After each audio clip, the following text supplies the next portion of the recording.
Welcome everybody to another live with Kevin. We're going to go live in a few minutes to record another episode of the Remarkable Leadership Podcast. Some of you might have been with me just a few minutes ago. Kevin was here doing another episode, and so I'm glad to be back with you all. Here's the thing: if you're joining me for the 50th time or the first time, just say hello. Tell us where you're from. We'd love to know that, and just enjoy the conversation. Feel free to ask any questions that you have along the way. I've had the chance to spend the last 10 minutes with our guest. You're going to love her. You're going to love the things we're going to talk about. So with that, welcome. And we're going to officially start the podcast, which means we'll edit it after 3, 2, 1. Welcome to another leadership. Let me do that again, everybody. 3, 2, 1. Welcome to another episode of the Remarkable Leadership Podcast. Let me ask you some questions. You know that communication matters. I mean, we all know that, right? And we know that communication is important to our relationships, whether they are personal or professional, especially at work. And we all know that, right? And we know that the world has changed. And so communication has gotten more complex than ever, right? So what can we do given all of that? As it turns out, there's a lot we can do. And so in this episode of the Remarkable Leadership Podcast, I'm going to introduce you to a guest to help us work through some of those things, to help us what she calls bridging the gap. But before we introduce her, while you're here, I hope that you'll imagine that you're joining us for a cup of coffee. Just share your questions, your comments, and your ideas, because they will make for a better conversation and eventually a better podcast episode. Now, if you aren't here live and you're listening to this during the podcast, on the podcast, you could be here live in the future. You can get all future live episodes and therefore interact with us in this way and see them much sooner. In this case, about 4 months sooner by joining our Facebook or LinkedIn groups. Just go to remarkablepodcast.com/Facebook or remarkablepodcast.com/LinkedIn, and you can join us and get on board with that. Today's episode is brought to you by the Remarkable Leadership Remarkable Masterclasses. Each month, a masterclass is designed to help you become the remarkable leader and human you were born to be.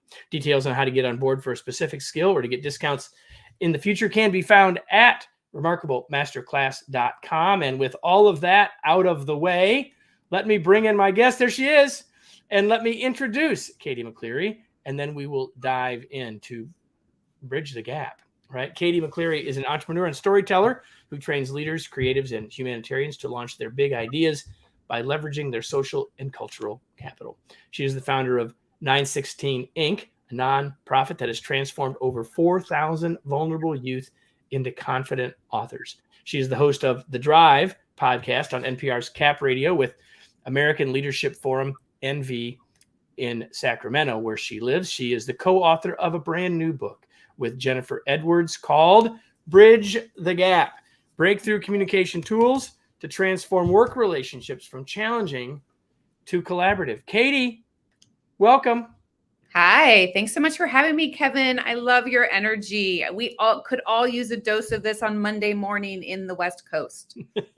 Well, so apparently there's someone in Iowa. We do not know if they need energy now, and we'll get a hello from Vincine as well. We're so glad that you're here, and everyone else that's joining us, whether it's live or later.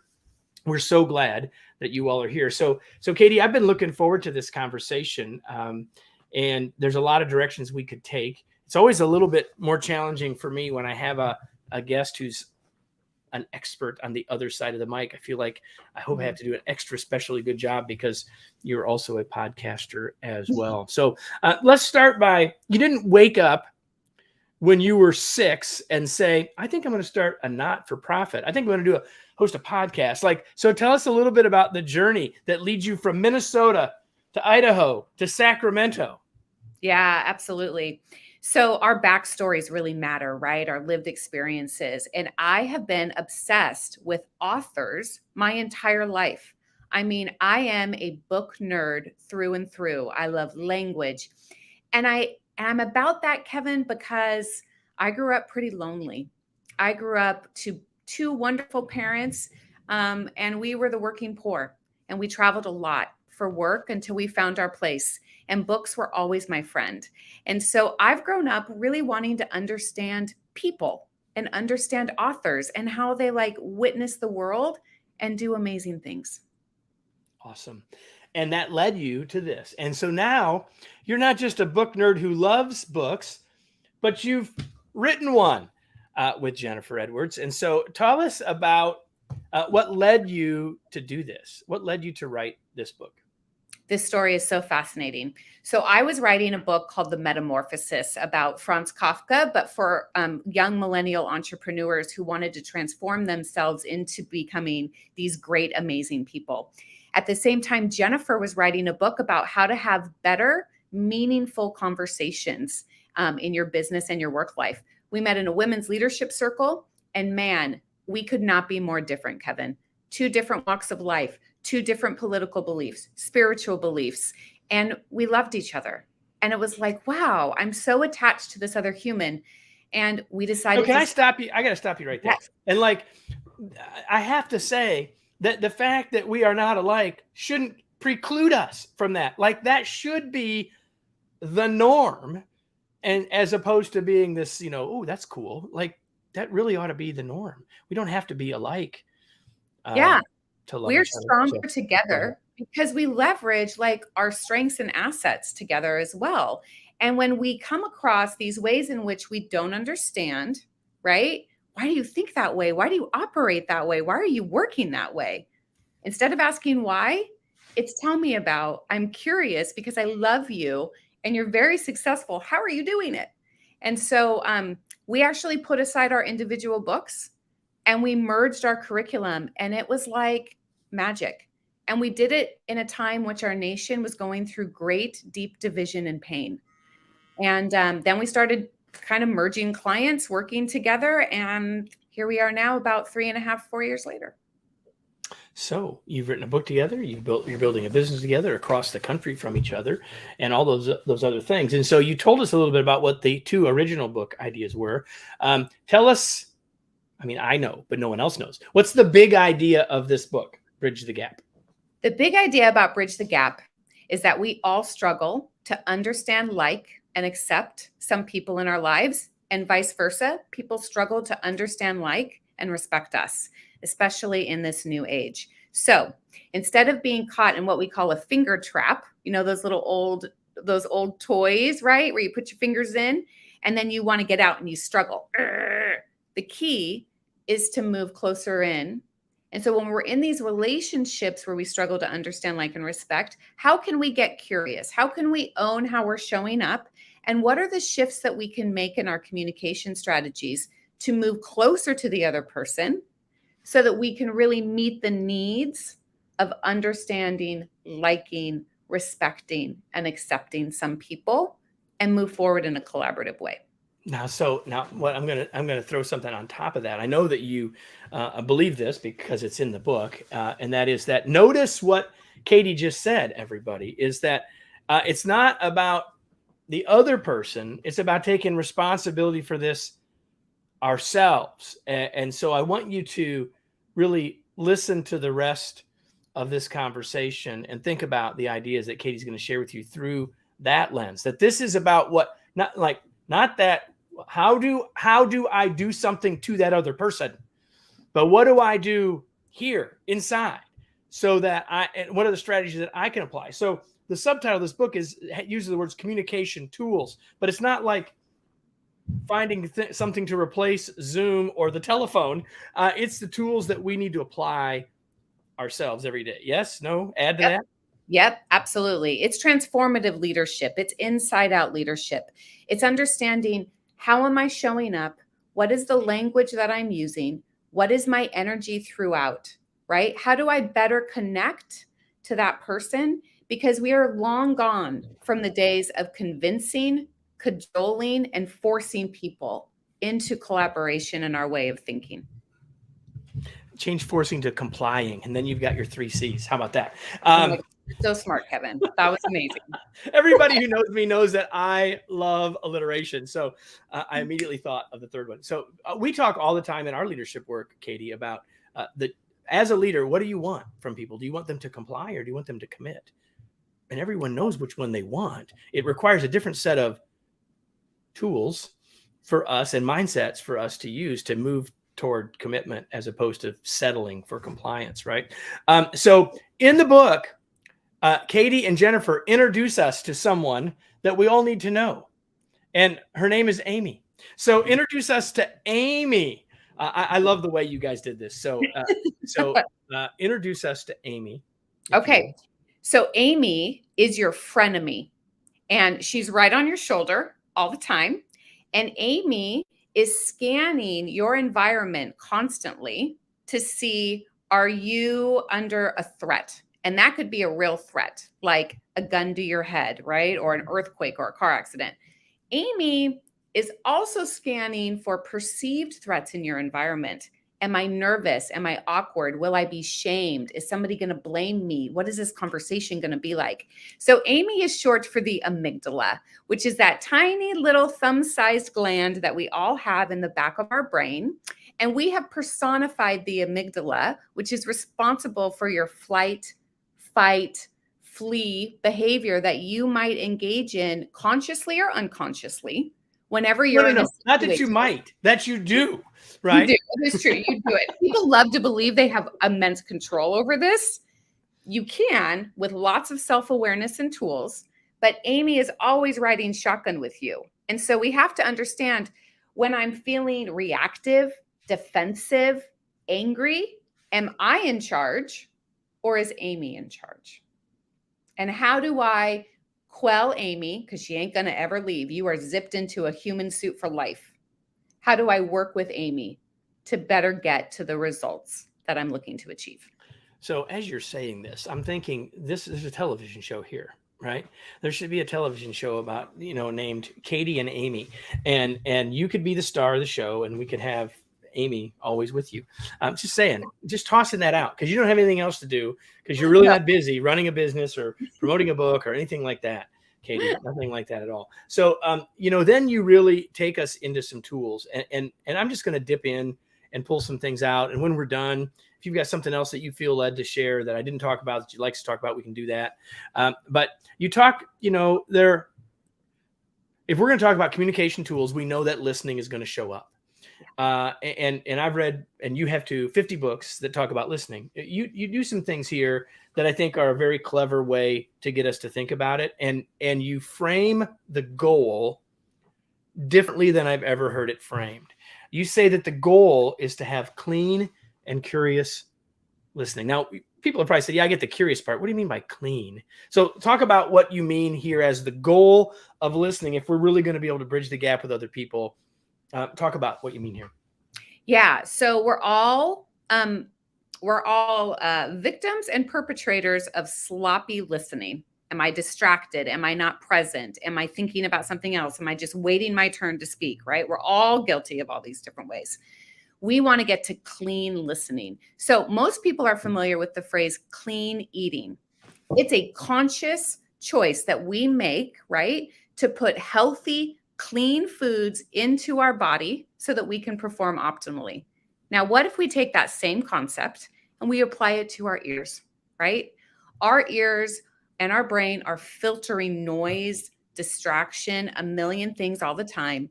How do I arrive to be clean in my listening so that it's not tainted by all the stuff I'm trying to manage internally and externally?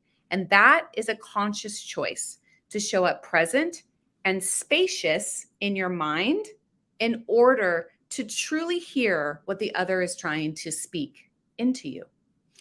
Okay, so two things. First of all, a lot of us are familiar with clean eating. Doesn't mean we do it, right? But here's the thing, and a lot of us are familiar. Well, we've never heard the idea of clean listening. We know how to do it. I often tell people, you know how I could prove to you that you can.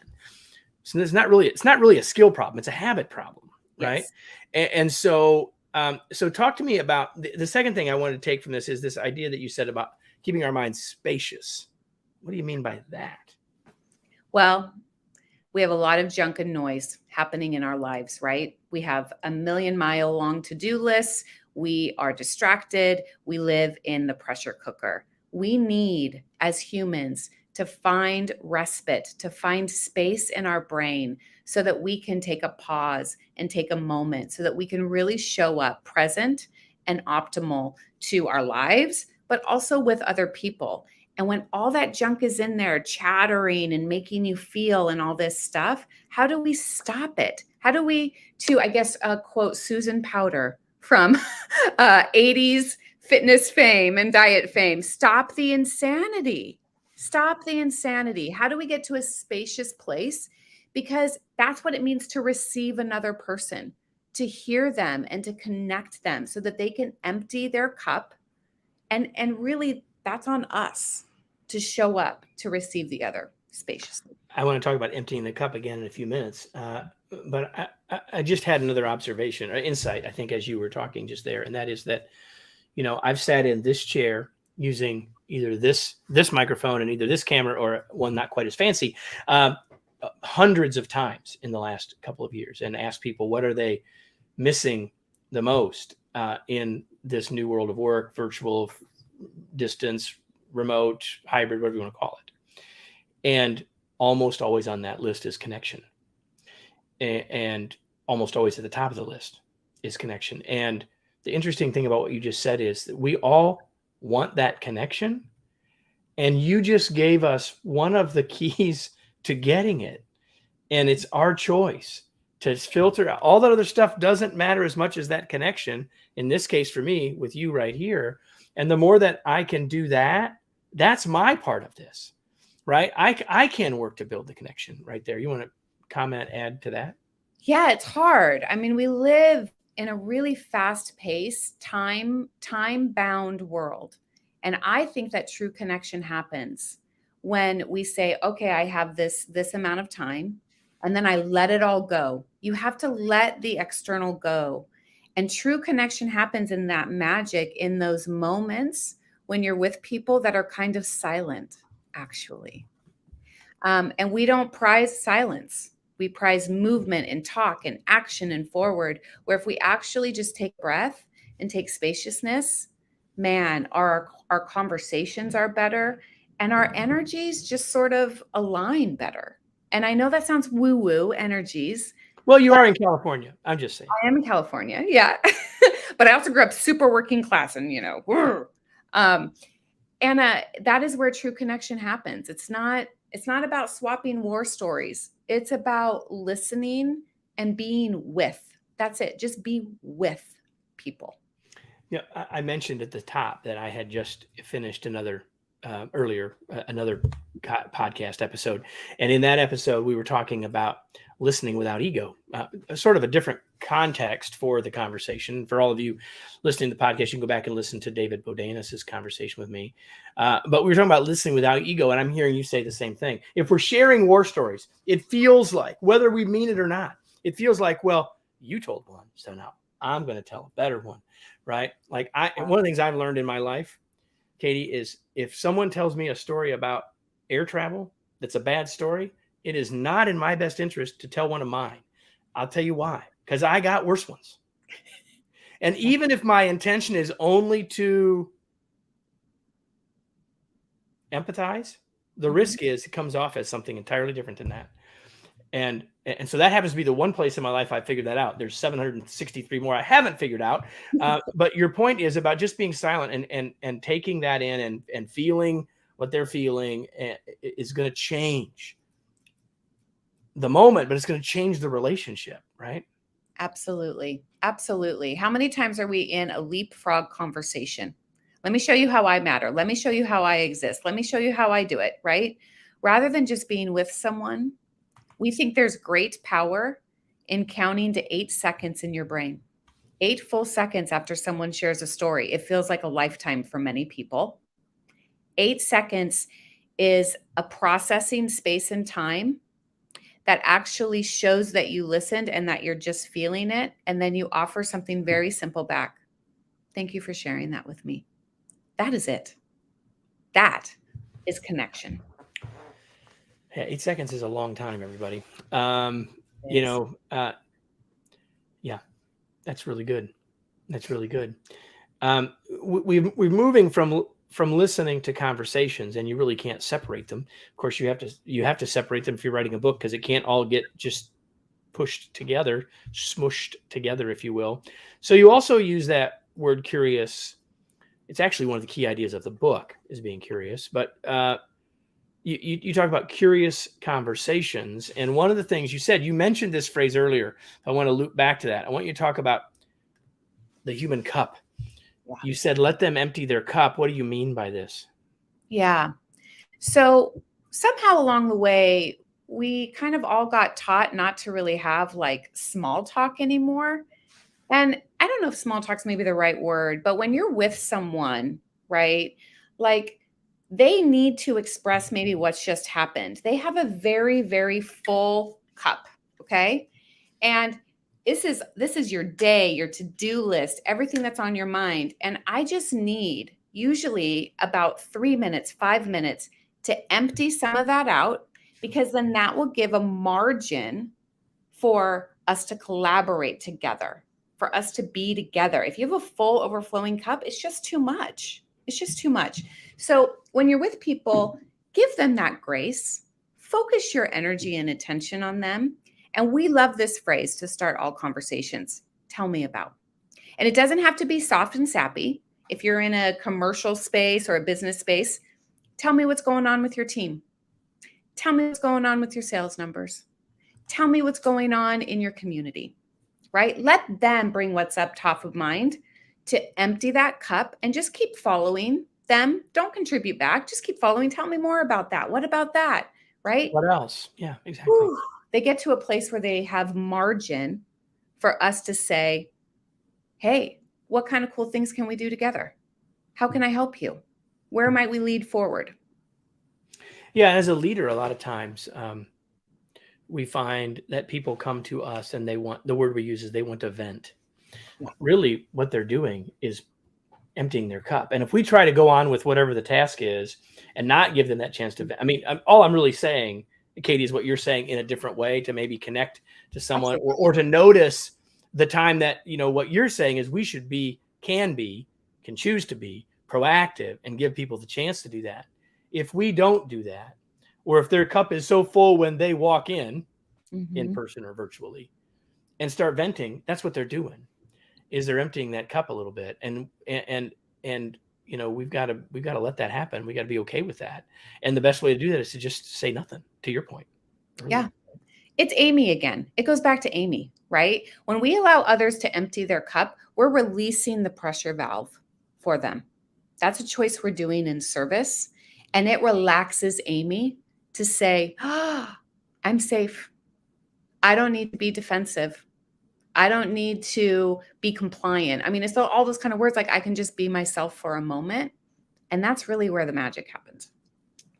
And again, if we'll get to sort of everything we're saying applies for us as peers and as friends and as, spouses or whatever, parents, whatever. But certainly as a leader, these things apply to us as well. And, I think that the more that we're able to do this as a leader, the more that we have the chance to build the relationship. You said it earlier, understand, like, respect with that other person, even if there's a power differential between us, right? Anything more you want to say there? No, I really believe that, again, if you're the leader, you're the channel, right? How you show up critically matters. And that role modeling, that giving of grace and space and the language I use, it transfers. It's very magnetic. So another thing that you talk about that I really like is this idea of listening for energy words. And this relates to continue to have more powerful conversations or curious conversations. What do you mean by this, and how do we do it? Yeah. So when we're in a conversation with someone and we're choosing to have what we call a one-way conversation, right? No leapfrogging. So I say, all right, Kevin, tell me about what's happening in your work these days, right? So Kevin, you may tell me some stories, right? And there might be a word in there. And usually that word is a value-based word, right? Freedom, family, time. It might be a word that describes feelings, right? When you find that word, tell me more about that. What does that mean to you? So in our book, we give an example of two managers who are kind of not getting along. So one of them goes and has a curious conversation with the other and keeps hearing the word family come up about, well, in my family, it's this, in my family, it's that. And she's like, well, we don't use that language in our culture, in our corporation. Tell me about family. And it turns out that for this particular manager in his family growing up, he always got stuck doing the chores and all the stuff that wasn't fun. And he didn't want to get labeled that when it came to getting together their checklist, their to-do list, and recreating a training manual. So by positioning it and understanding his language that he's giving a lot of energy to, it unlocks you somehow to say, oh, now I understand. Now I understand. That's what I mean by energy words. So, you wrote this book. It came out as this pandemic is winding down, and the principles that you and Jennifer have written about, and that you and I have been talking about, are universal and evergreen for sure. And yet, more of us are doing more of this work of communicating, this work of bridging the gap. We're doing more of it virtually. So what is your thought? What are your thoughts about doing this? What are the differences in doing it virtually? We sometimes call it the long distance difference, but what is it that what advice would you give to layer on top of what we've been talking about if we're going to be interacting with people virtually? I think the number one takeaway is that I think we're in a virtual hybrid environment for a very, very long time going forward. So communication takes extra work, right? All those things that transfer when we're in person don't transfer as easily as they do online. So I'm even seeing it in our interaction, Kevin, right? Like you and I have committed to bringing forth a lot of great energy for us to have a really vibrant conversation. Like that's a choice to make, because I know that it would happen naturally if we were across the table from one another. But it's about taking a pause in our day to say, how am I going to show up before I turn on that Zoom screen button or whatever digital platform that Sure. it is, right? And it's about lessening distractions. We're very distracted in the virtual environment. We have notifications. We're looking at our face. We're seeing backgrounds. We're hearing noises, right? It's just our brain is splitting all the time. So it just takes a lot more effort to really communicate clearly. And we all know this adage, to be clear is to be kind. And it'll help. 100%. That is 100% true. There's you mentioned it earlier, and there was some chance, I thought, and I was kind of hopeful. I've not done it very often, that I have both you and Jennifer here, and of course it didn't work, and that's fine. I get more Katie time. That's good. But you talk about something late in the book about the two of you. You mentioned earlier that you couldn't be more different in some ways, in some sort of obvious-ish ways. And yet there's a big, I think, lesson about what the two of you learned that relates to the book. So to the ideas we've been talking about. So what are your lessons that you learned or are learning? Yeah. With your co-author? So Jennifer is conservative. I'm liberal. Jennifer's a Christian. I'm a Buddhist. Jennifer is upper class. I'm actually a little bit more middle class. And we both have different talents and strengths in so many different ways, but they're amplified within each of us differently. And so it's really easy, right? When you're with somebody who thinks different than you, behaves different than you, speaks different than you, uses different language, like has a whole world about them, right? And so one of the most powerful lessons that we've learned is to return to curiosity. The minute that there's a miscommunication, a breakdown, a misunderstanding, right? Or something just feels off, we, within 12 hours, go to one another and say, hey, I'm curious about what happened here. I'm curious about what it meant for you. Can you please tell me about that? And man, is it a lifesaver in not being hijacked by stories that we can tell ourselves, right? internally about what happened or overthink it or stress out, right? And so I think this idea of return to curiosity could be extended in our families, at work, in community. The minute that you feel hijacked by, what just happened, right? Return to curiosity. Something did happen, but let's go be curious about it before we manufacture stories that could do real damage. In my experience, almost all of the damage happens in our own heads. I mean, sometimes someone does something and there really is malintent. I'm not saying that that's not true, but it's far less often than we tend to think. Again, Amy, right? Hello. But I love that. Return to curiosity with the other person is really what you're saying. But I think return to curiosity with ourselves as well. Like, what am I manufacturing here? Like, one of the ways I do this, Katie, is, and I do this in coaching all the time. People say, well, so did this. Okay. Like, why did they do it? Well, here's why. Like, do you know why? What are the other possible reasons? I don't know what the reason is. You're not going to know what the reason is. Let's come up with 7 possible reasons. And the minute I know there are 7, I'm much less convinced that the one I thought it is real. So it's a way, it's I didn't realize this till right now, but it's being curious enough internally to say, okay, now, because eventually I want to have that conversation with the person, to your point. But sometimes I need to just step back myself, because I might, physician, heal thyself, right? A little bit on the front end of that. Before we wrap up, and we do, unfortunately, eventually have to wrap up, Katie, what are some, I think this has really been a conversation that applies to us in all parts of our lives, as we've already said. Are there any specific lessons either that you want to reinforce or add for either individuals or for us with our leadership hat on? Yeah, I think one of the things I'm most proud about this book is that we wrote it for the everyday working professional. And we really believe that everybody is capable of leadership. Everybody is capable to step up and become that leader in the relationship, to like release you out of the finger trap, right? And so there's just small shifts that we can make, like replacing and over the word but, right? 2 things can be true at the same time, but creates a competitive conversation between people. And too often we're in a competitive conversation. It's unconscious. So let's bring some transparency to that and be conscious to use and. So anybody can do this work. It does take a special fortitude to look in the mirror, to say, how am I showing up, right? How can I be more curious? And how can I be in service to another person to allow them to empty their cup? That's really good.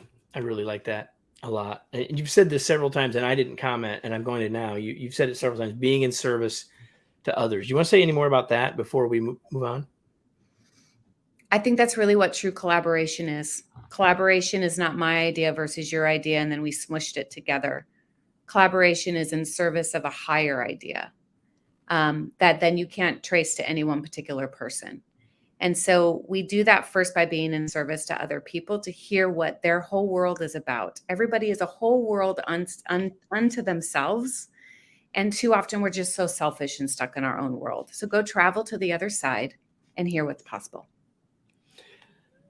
All right, I've got a couple of questions unrelated. Before we wrap up, I want to go back to you and no longer talk about the book. Here's the question. What do you do for fun, Katie? Oh my gosh, I hang out with chickens. I have 16 chickens, and they're all hens, and I can identify them. Like, you could hand me an egg and I could tell you which one of my girls laid that egg. I talk to them and I hang out with them. I love chickens. All right. What do you do with all the eggs? I give them to my neighbors in my community, and we eat about 2 dozen a week. There you go. So the only thing I told you I was going to ask you is this question. What are you reading these days? So I am always reading 3 books. I'm a book nerd, and I'm loving The Dictionary of Obscure Sorrows by John Koenig, which is a new lexicon of language to give words to those feelings that we have that we just don't know that we have. Love that one. And I'm also reading Sapiens, which is a brief history of mankind by Yuval Noah Harari. And I just I really love thinking about who we are as people, who we are as creatures, and why we behave the way that we do. All right. That's 2. Was there 3? The other one I'm reading is an older book by Diane Ackerman about whales, bats, and crocodiles. It's called The Whale by Moonlight. The Whale. No, sorry, it's The Moon by Whale Light by Moon Diane Ackerman. By Whale Light. Yeah. All right. See, these are the things you can only get here on the Remarkable Leadership Podcast, everybody. Just saying. Thank you for sharing all of that with us. It's interesting to me, and I'll share this with you. It may not surprise you, Katie, but I would bet that approaching a third of my guests will say, well, I'm always reading multiple books. And they're often saying I'm often reading 3. I don't know. There's something there. And just interesting. So now the question you've been really wanting me to ask is where we can learn more about your work? Where can we find out about the book? Like, point us. Where do you want to point us? How do people connect with you, Katie? It's easy. howtobridgethegap.com. Howtobridgethegap.com. Okay. Yep. The books are being sold everywhere. I prefer to buy from independent bookstores like Indie Thrift or Powell's, but it is sold everywhere. And we would love to have a conversation with you. That's what we're all about. Howtobridgethegap.com, everybody. And now a question for all of you before we finish. And the question that I ask you every single week is, now what? What action are you going to take as a result of this? How are you going to be more curious in general? How are you going to have practice and choose more clean listening? How are you going to work to build understanding, respect, and respect with others? There's 100 things. Well, maybe not 100. There's a bunch of things that I wrote down in my notes. And the most important thing that you can do as a result of being here is take some action. And when you make that choice to be more personally responsible for your communications and your results, whether they are with people across the cubicle or across the country, better results will arise for everyone. So, Katie, thank you so much for being here. It was such a pleasure to have you. Thank you. I love your energy. Come move to California, Kevin. We'll do great stuff together. Well, I lived there once before. And listen, we don't have to live in the same place to do great stuff together. So we can continue that conversation. But for all of you, we're going to be back in next week. So, and if you love this, you'll love the next one. And if you love this, so will a friend. So invite a friend to join you to listen in the future, and you say, well, they all use a different podcast platform. Just tell them, go to remarkablepodcast.com and check us out. And we'll be back here next week. I hope you will be too, right here on the Remarkable Leadership Podcast.